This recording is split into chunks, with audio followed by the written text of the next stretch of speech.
Hello friends, welcome to my YouTube channel. जैसे कि हमने लास्ट वीडियो में बात किया था मार्केट सेगमेंटेशन के बारे में। अब जो मार्केट सेगमेंटेशन होते हैं ये हमारी तीन चीज़ें जो है वो साथ में चलती है, जिसको हम बोलते हैं STP। तो सबसे पहले होता है हमारा सेगमेंटेशन, बाद में आता है हमारा टारगेटिंग और थर्ड होता है हमारा पोजिशनिंग। तो हमने लास्ट वीडियो में सेगमेंटेशन के बारे में पढ़ा था। आज के इस वीडियो में हम देखेंगे मार्केट टारगेटिंग के बारे में। तो इसका एक फ्लो चार्ट है, इसके अंदर हम थोड़ा पढ़ते हैं। तो सबसे पहले हमने यहाँ पर तीनों के बारे में लिखा है, segmentation, targeting and positioning. Segmentation के अंदर सबसे पहले क्या होता है, हम सबसे पहले आइडेंटिफाई करते हैं कि हमें किस मार्केट को यहाँ पर सेगमेंट करना है। जब हमारा मार्केट आइडेंटिफाई हो जाता है तो उसके बाद में हम वहाँ पर डेवलप करते हैं प्रोफाइल्स को। मतलब वहाँ पर हम ये देखते हैं कि किस चीज़ की वहाँ पर ज़रूरत है। थर्ड में आता है हमारा टारगेटिंग। हम उस मार्केट को टारगेट करना स्टार्ट कर देते हैं, वहाँ पर हम मेजर्स लेते हैं। फोर्थ में आता है सिलेक्ट करते हैं हम मार्केट के सेगमेंट को कि हमें कौन से मार्केट सेगमेंट को वहाँ पर चुनना है। फिफ्थ आता है हमारा पोजीशनिंग, जिसको हम बोलते हैं डेवलप करते हैं वहाँ पर हम पोजीशनिंग की स्ट्रैटेजीज़ को। और लास्ट में हम वहाँ पर डेवलप करते हैं मिक्स को। वहाँ पर जो डेवलपमेंट होनी है मार्केट सेगमेंट के अंदर, उसको हम डेवलपमेंट को वहाँ पर हम करते हैं। इसके बाद मार्केट सेगमेंटेशन के डेफिनेशन के अंदर आता है market targeting. Market targeting means the process of evaluating the attractiveness of each market segment and selecting one or more segment to enter. After the firm has identified its market segment opportunity, it has to decide how many and which one is to target. अब सबसे पहले company क्या करती है, वो किसी भी area को सबसे पहले क्या करती है, सेगमेंट करती है। जैसे कि अगर पूरा पाई चार्ट है तो उसके अंदर कंपनी ने सोचा कि जो 10% एरिया है उसको वहाँ पर वो लोग सेगमेंट करेंगे। अब सेगमेंट करने के बाद क्या करती है कंपनी, उस एरिया को टारगेट करना स्टार्ट करती है, उनके अकॉर्डिंग वहाँ पर चीज़ें बनाना स्टार्ट करती है और उसके बाद प्रोडक्ट को वहाँ पर पोजीशन करती है। तो इसके अंदर बस यही लिखा है, after the firm has identified its market segment opportunity it has to decide how many and which one to target. जब कंपनी मार्केट सेगमेंट को देख लेती है उसके बाद कंपनी ये डिसाइड करती है कि उसको कौन से मार्केट को और किस तरीके से उसको वो टारगेट करेगी। In target marketing the seller divide the market into segment, choose one और more of them and develop product and marketing mix most appropriate for each selected segment. अब मार्केट सेगमेंट के अंदर क्या होता है, जो कंपनी होती है उसने जो मार्केट को सेगमेंट करा है, उसने जो मार्केट को डिवाइड करा है, वो उसके अकॉर्डिंग प्रोडक्ट को बनाना स्टार्ट करती है, उसके अकॉर्डिंग मार्केटिंग मिक्स को लेकर आती है और उसके बाद जो उसने सेगमेंट को स्टार्ट किया है वहाँ पर आगे काम करती है। इसके बाद आता है It is impossible to appeal to all customers in the marketplace who are widely dispersed with varied needs. Organizations that want to succeed must identify their customer and develop marketing mix to satisfy their needs. अब company जो होती है उन्होंने market को segment तो कर लिया, उनको पता चल गया कि कौन से मार्केट को उनको सेगमेंट करना है, और जब उस मार्केट को सेगमेंट करना स्टार्ट कर देते हैं उसके बाद में वो कस्टमर्स को वहाँ पर टारगेट करते हैं। मतलब ये देखते हैं कि वहाँ के कस्टमर्स को किस टाइप की नीड है और उसके बाद उनकी नीड को सेटिस्फाई करना स्टार्ट कर देते हैं।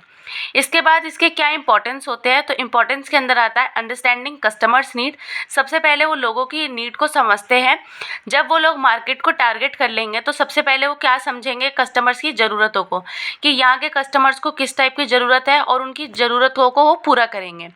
दूसरा आता है सस्टेनेबल सुटेबल मार्केटिंग मिक्स, वहाँ पर वो सुटेबल मार्केटिंग मिक्स को लगाएंगे। और थर्ड आता है डिफ्रेंसिएशन। डिफ्रेंसिएशन के अंदर वो करते हैं मतलब जो उनका प्रोडक्ट है उसको किस तरीके से डिफ़र करेंगे बाकी कॉम्पिटिटर्स के प्रोडक्ट से। इसके बाद आता है हमारा मार्केटिंग की स्ट्रैटेजीज़। तो इसके अंदर मार्केटिंग टारगेटिंग की स्ट्रैटेजीज़ दो टाइप की होती है। First one is limited coverage and second one is full coverage.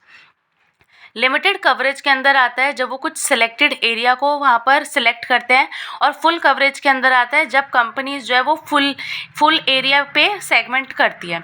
इसके बाद आता है लिमिटेड कवरेज के अंदर चार टॉपिक होते हैं हमारे, single segment, selective specialisation, product specialisation, market specialisation. इसके बाद हमारे फुल कवरेज के अंदर तीन आते हैं जिसको हम बोलते हैं undifferentiated marketing, differentiated marketing, concentrated marketing. तो फर्स्ट आता है हमारा लिमिटेड कवरेज। लिमिटेड कवरेज क्या बोलता है, when only one or few segment are selected as target market. जब हम एक या थोड़े से ही मार्केट को सिलेक्ट करते हैं एज अ टारगेट मार्केट तो उसको हम बोलते हैं लिमिटेड। लिमिटेड से जैसे कि नाम से ही पता चल रहा है, जब हम थोड़े से एरिया को सिलेक्ट कर लेते हैं। This strategy is useful for small firm with limited resources और firm introducing a new product. ये स्ट्रैटेजीज उन फर्म्स के लिए बेटर रहती है जो न्यू प्रोडक्ट को लॉन्च कर रही होती है, या फिर उन फर्म्स के लिए बेटर रहती है जिनके पास लिमिटेड रिसोर्सेज रहते हैं। इसके बाद आता है हमारा सिंगल सेगमेंट कॉन्सेंट्रेशन। तो ये हमारा लिमिटेड कवरेज का फर्स्ट पॉइंट आता है सिंगल सेगमेंट। सिंगल सेगमेंट के अंदर आता है, जैसे कि हमने यहाँ पर एग्जांपल में 3 टाइप के मार्केट को लिया है, M1, M2 एंड M3, और यहाँ पर हमने 3 प्रोडक्ट के बारे में बात की है, P1, P2 एंड P3। तो कंपनी ने क्या डिसाइड किया कि मैं मतलब जो कंपनी है ना वो सिर्फ M1 के P2 प्रोडक्ट पर ही फोकस करेगी, सिर्फ M1 मार्केट के P2 प्रोडक्ट के अकॉर्डिंग ही प्रोडक्ट को बनाएगी और उसी के बारे में आगे काम करेगी। तो इसको हम बोलते हैं सिंगल सेगमेंट, जब कंपनी किसी एक ही चीज़ पर फोकस करती है। Only one single segment is selected and served with expertise. इसके बाद सेकंड पॉइंट आता है हमारा सिलेक्टिव स्पेशलाइजेशन। इसको हम बोलते हैं, जैसे कि सिलेक्टिव मतलब किसी मार्केट के अंदर मतलब कुछ प्रोडक्ट को चूज़ कर लेना और दूसरे मार्केट के अंदर दूसरे प्रोडक्ट को चूज़ कर लेना। जैसे कि M1 के अंदर यहाँ पर कंपनी ने क्या सोचा है, P2 प्रोडक्ट पे फोकस करने के लिए, M2 में यहाँ पर P3 पे और M3 में P1 पे। It is multi segment strategy in which firm select a number of segment which seems attractive and appropriate. इसके अंदर जो कंपनीज होती है वो सिलेक्टिव स्पेशलाइजेशन करती है, मार्केट के कुछ प्रोडक्ट्स को लेकर वहाँ पर वो उसको टारगेट करती है। इसके बाद हमारा थर्ड आता है प्रोडक्ट स्पेशलाइजेशन। प्रोडक्ट स्पेशलाइजेशन के अंदर आता है जब जो हमारी कंपनी होती है वो प्रोडक्ट को लेकर ही काम करती है, मतलब एक ऐसा प्रोडक्ट क्रिएट करती है जो सभी मार्केट के अंदर काम करे। कोई जैसे कंपनी है वो नोटबुक बनाती है, तो नोटबुक जो है वो कंपनी क्या कर रही है, गवर्नमेंट को भी वही नोटबुक सेल कर रही है, स्टूडेंट्स को भी वही नोटबुक सेल कर रही है, और अगर कोई कॉलेज स्टूडेंट है तो उसको भी वही प्रोडक्ट को सेल कर रही है। तो एक ऐसा प्रोडक्ट बनाना और उसको सभी मार्केट के अंदर फिट करना, उसको हम बोलते हैं product specialisation. The firm specialise is making a certain product for different customer groups. इसके बाद आता है हमारा मार्केट स्पेशलाइजेशन। मार्केट स्पेशलाइजेशन के अंदर क्या आता है कि जैसे कि कोई मार्केट है वो किसी चीज़ के अंदर स्पेशलाइज्ड है, वो उसके अकॉर्डिंग प्रोडक्ट को अपने अकॉर्डिंग लेकर आती है। The firm concentrate on serving many needs of a particular segment. इसके अंदर कंपनी क्या करती है, मार्केट तो वही रहता है और उसको डिफरेंट प्रोडक्ट के अंदर वो लेकर आती है। तो ये आते हैं हमारे लिमिटेड कवरेज के पॉइंट। इसके बाद आता है हमारा फुल कवरेज। फुल कवरेज के अंदर आता है under this market targeting strategy a firm attempt to serve all customer group with all the product they might need. This strategy is usually used by a large firm. अब जैसे कि जो limited coverage वाला था वो किन लोगों के लिए अच्छा था, जो कि स्मॉल फर्म्स के थे और जिन्होंने अभी न्यू मार्केट प्रोडक्ट को लॉन्च किया था। इसी तरीके से जो फुल कवरेज वाला जो एरिया है हमारा वो किसके लिए यूज़फुल होता है, जिसकी लार्ज फर्म है, और सेकेंडली जो पहले से ही जिनका पहले से ही यहाँ पर बिजनेस लगा हुआ है। इसके अंदर हमारे 3 पॉइंट आते हैं। तो फर्स्ट पॉइंट आता है हमारा अनडिफरेंशिएटेड मार्केटिंग। अनडिफरेंशिएटेड मार्केटिंग क्या बोलता है, this strategy involve standardisation of a product. The firm offer a same product with the same marketing strategy to all market segment. It focuses on basic need of the buyer rather than the difference among different buyer. इसके अंदर companies क्या करती है, जो same product होता है, ये जो सेम मार्केटिंग स्ट्रैटेजी होती है वो सभी मार्केट सेगमेंट के अंदर लगाती है। इसके अंदर जो कंपनी होती है वो फोकस करती है बेसिक नीड्स के ऊपर। जैसे कि इसके बाद हमारा एग्जांपल आता है जैसे कि कोक एंड पेप्सी। तो इसमें कंपनी क्या करती है, जैसे कि कोक और पेप्सी दिखने में बिल्कुल सिमिलर से ही होते हैं, तो ये जो होती है हमारी अनडिफरेंशिएटेड के अंदर आएगा। The product and marketing mix strategy are designed in a way that will appeal to the whole market. This strategy is also known as mass marketing, as the organization treat the whole market as a single segment. इसके अंदर जो इसको हम साथ में हम मास marketing भी बोलते हैं, क्योंकि ये जो होती है हमारी मार्केटिंग है सेम प्रोडक्ट के लिए की जाती है और इसके अंदर हम सेम मार्केटिंग स्ट्रैटेजी को ही यूज़ करते हैं, और ये जो मार्केटिंग स्ट्रैटेजी होती है ये पूरे मार्केट के लिए साथ में की जाती है। Under this a business develop. इसके अंदर जो बिजनेस होते हैं वो किसको डेवलप करता है, अ सिंगल प्रोडक्ट, एक सिंगल प्रोडक्ट को, वन प्राइसिंग स्ट्रक्चर, इसके अंदर सिर्फ सेम प्राइसिंग रहता है, one distribution system for mass audience, और डिस्ट्रीब्यूशन सिस्टम को भी इसके अंदर फॉलो किया जाता है ज़्यादा से ज़्यादा ऑडियंस को कवर करने के लिए। इसके बाद आता है differentiated marketing. Under this strategy a firm target several market segment and design different marketing strategy for each segment. This strategy is also known as selective marketing. इस स्ट्रैटेजी को हम साथ साथ में हम सिलेक्टिव मार्केटिंग भी बोलते हैं, क्योंकि इसके अंदर जो कंपनीज़ होती है वो क्या करती है, डिफरेंट मार्केटिंग स्ट्रैटेजीज़ का यूज़ करती है और इसके अंदर डिफरेंट प्रोडक्ट का भी यूज़ किया जाता है। Here, a firm differentiates its product according to the needs and expectation of a different customer group. The company attempt to appeal to different defined market segment with a specific product and unique marketing strategy.